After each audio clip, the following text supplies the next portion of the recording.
adelante y sobre todo en este año. Me gustaría comenzar diciendo que Asturias, como cualquier otro lugar en el mundo, es un lugar mejor por el hecho de haber una comunidad judía en este lugar.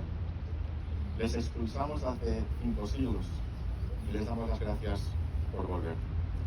Allá donde ustedes han estado presentes ha sido una bendición para ese lugar, en lo social, en lo cultural, en ciencia y en tecnología.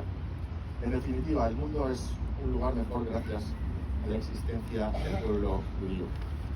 Aunque no seamos conscientes, cada día que vivimos es un poco mejor para nosotros gracias a ustedes por lo que ustedes han aportado a la humanidad. Así que, gracias. Empiezo así mi intervención porque creo que no hay mejor homenaje a las víctimas mayoritarias de algo tan horrendo como fue la Shoah, la catástrofe, aniquiladas por el mero hecho de ser parte del pueblo judío, como acabamos de escuchar. Y creo que la mejor manera es poniendo en valor la existencia de ese pueblo que se trató de exterminar sistemáticamente. Además, el régimen nazi debería haber aprendido algo de la historia. Sus esfuerzos eran inútiles. Es imposible acabar con el pueblo judío, pues cada intento de menoscabarlos o destruirlos resulta en un pueblo judío fortalecido y con una esperanza renovada. Como escribiera el autor norteamericano Mark Twain en la revista Harper en 1897, los egipcios, babilonios y persas crecieron, llenaron el planeta con sonido y esplendor, y después desaparecieron como parte de un sueño. Después aparecieron los griegos y los romanos e hicieron mucho ruido, pero también desaparecieron. Otros pueblos han crecido y mantenido su antorcha prendida en alto por algún tiempo, pero finalmente se les apagó y ahora se encuentran en el crepúsculo o ya no existen. El judío los vio a todos y les ganó a todos. Es ahora lo que siempre fue. No ha mostrado decadencia ni envejecimiento, ningún debilitamiento de sus partes, ningún enlentecimiento de sus energías, ningún entorpecimiento de su mente alerta y agresiva. Todo es mortal excepto el judío. Todas las demás fuerzas pasan, pero él perdura. ¿Cuál es el secreto de su inmortalidad? Si me permiten contestar a Mark Twain, creo que lo intentaré hacer en un momento. Si tuviéramos que dedicar un minuto de silencio a cada víctima de la Shoah, tendríamos que estar callados algo así como 11 años y medio. Sería un silencio bastante elocuente en sí mismo y muy aprovechable si ese tiempo fuera dedicado a reflexionar sobre el asunto que le mantendría a uno en silencio. Y de verdad que agradecería que muchos que oigo a diario se callaran al menos un año. Pero creo que las víctimas merecen algo incluso mejor que estar callados en su nombre.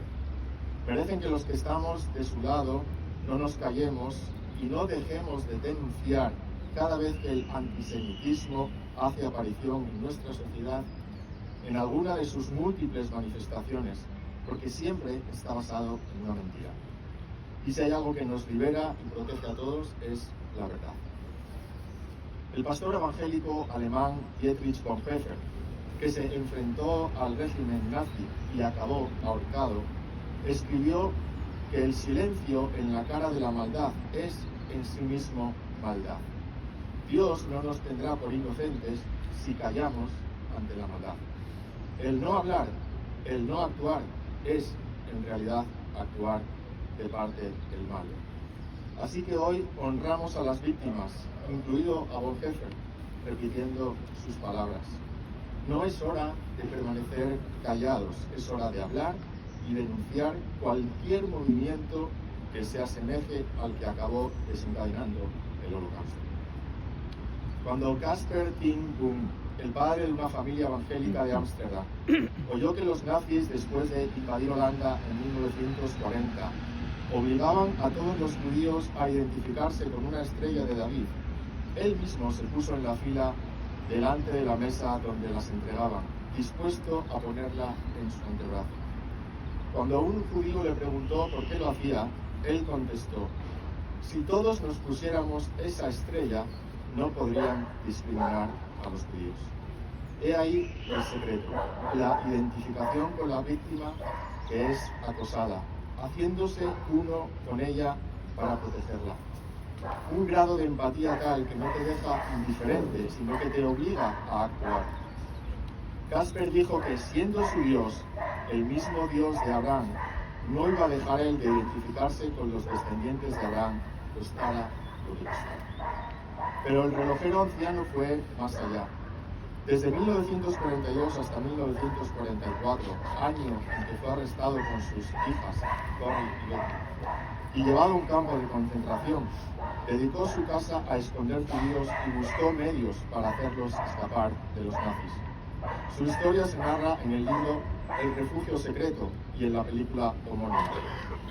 El amor por los judíos de la familia Ten Boom, hasta el extremo de arriesgar su propia vida, debería inspirarnos a todos los cristianos. Ellos entendieron que las palabras de Jesús que recoge el evangelista Leví, Mateo, por cuanto se lo hicisteis a uno de estos mis hermanos más pequeños, a mí me lo hicisteis, no es otra cosa que saber que no hay mayor muestra de ser un seguidor de Jesús que defender y ayudar en situaciones extremas a los del mismo pueblo de su maestro. No hubo que esperar 80 años a que el holocausto fuera negado u olvidado. Ya hace tiempo que eso sucedió para muchos. Por eso alzamos la voz en memoria de las víctimas caídas y en protección de sus descendientes. El mundo va cada vez más deprisa y a pesar del exceso de información, tristemente la gente cae hoy en el mismo engaño e indiferencia de hace 8 décadas. Consternados como aún estamos por los ataques de Hamás del pasado 7 de octubre, ni siquiera han tenido que pasar 80 días para que muchos negaran la realidad de los hechos acontecidos, a pesar de las innumerables pruebas gráficas registradas, o para que la mayoría cayera en la indiferencia.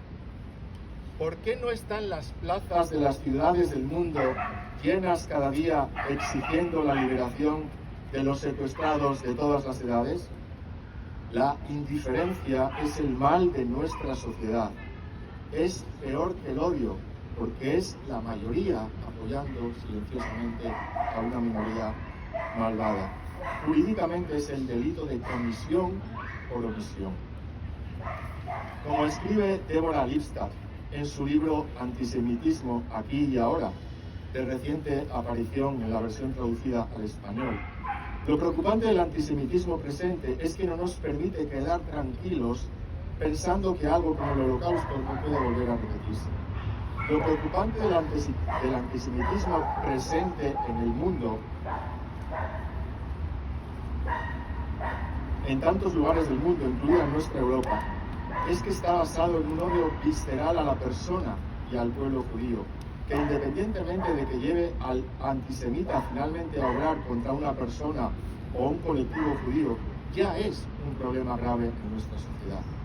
Primero porque el odio no desaparece sin cambiar frecuentemente de destinatario de tal sentimiento en cualquier momento a otro grupo social, sea por una cuestión étnica, religiosa, de sexo o de orientación sexual. Por eso el antisemitismo es un problema que nos afecta a todos. Además, un antisemita reprimido sigue siendo un problema en nuestra sociedad, aunque no actúe de forma manifiesta, porque como dijo un rabino sabio del primer siglo, el que odia a un hombre y desea su mal es como si ya lo hubiera matado. En eso consiste el verdadero delito de odio, matar a alguien en su mente, en su corazón. Ese odio, por muy reprimido que esté, acaba provocando alguna clase de mal en la sociedad. Estuve en Yad Vashem, el Museo del Recuerdo del Holocausto, hace 13 años. Y creo que es un lugar que todo el mundo debería visitar. Ahí uno es plenamente consciente de lo que un ser humano es capaz de hacer y de lo que otro puede llegar a sufrir a mano de este, cuando el primero ha sido despojado de toda empatía y misericordia por el semejante al que considera inferior. Me gustaría decir que uno deja de ser humano cuando cae en esa situación tan aberrante hacia otro ser humano, pero para desgracia nuestra, me temo que eso es tan humano como cualquier otro comportamiento nuestro. Aún así, no nos conformamos, y cada uno de nosotros debe esforzarse por desterrar la mentira que induce a esa clase de comportamientos y poner la verdad en alto. Creo que los diseñadores del Yad Vashem acertaron al colocar un texto escrito sobre un pórtico que divide el parking a la entrada del museo, de manera que uno lee ese texto al salir del lugar. El texto es el versículo 14 del capítulo 37 del profeta Ezequiel, pero permítame que lea el texto desde el versículo 12. Así dice Adonai Yahvé: oh pueblo mío, he aquí yo abro vuestros sepulcros y os hago subir de vuestras sepulturas y os traeré a la tierra de Israel. Y cuando abra vuestros sepulcros y os saque de vuestras sepulturas, oh pueblo mío, sabréis que yo soy Yahvé. Y dice el texto que está en Yad Vashem: y pondré mi espíritu en vosotros y viviréis, y os pondré en vuestra propia tierra. Sigue diciendo el texto sagrado: y sabréis que yo, Yahvé, he hablado y lo he cumplido, dice Yahvé. El pueblo judío vive, Am Israel Hay, porque Dios vive. La inmortalidad del pueblo judío, que maravillaba a Mark Twain y que a cualquiera que sabe algo de historia, tiene su explicación en una promesa. Es la promesa del Dios que los llamó y sacó de Egipto, no para luego dejarlos morir en el desierto. La resistencia del pueblo judío se basa en que es un pueblo surgido en medio de la esclavitud y fortalecido en la adversidad persistente durante los siglos de su existencia. Su inmortalidad no se basa en nada humano excepto la fe. La fe que les hizo celebrar la primera Pascua aquella noche en Egipto, en la que nacieron en un sentido como pueblo. Parece que siempre es de noche para el judío, pero llegará un nuevo día y lo veremos. Termino mis palabras como comencé, dando las gracias. No es solo la cultura, la tecnología o la ciencia médica lo que ustedes nos han traído.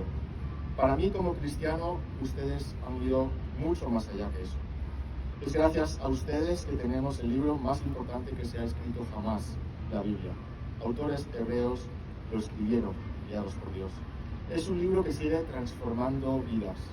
Y es también gracias a la existencia de este pueblo que existe un rabino judío llamado Yeshua, o Jesús, que no solo ha partido la historia humana de tal manera que contamos los años a partir de él, sino que ha partido por la mitad la historia personal de aquellos que hemos comenzado a seguirle. Por eso los cristianos siempre estaremos en deuda con ustedes, los judíos. El dolor más grande para mí es que una persona que se considera cristiana y supuestamente sigue a un judío pueda llegar a ser antisemita. Me parece la mayor incongruencia del mundo.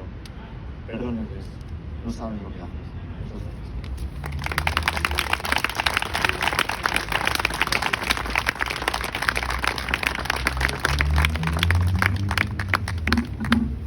Pasamos a la lectura del poema Kadish.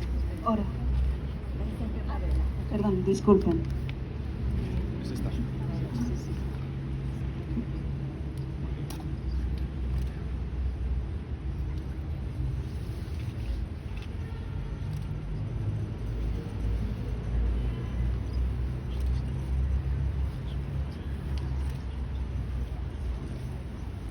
Pasamos a la lectura de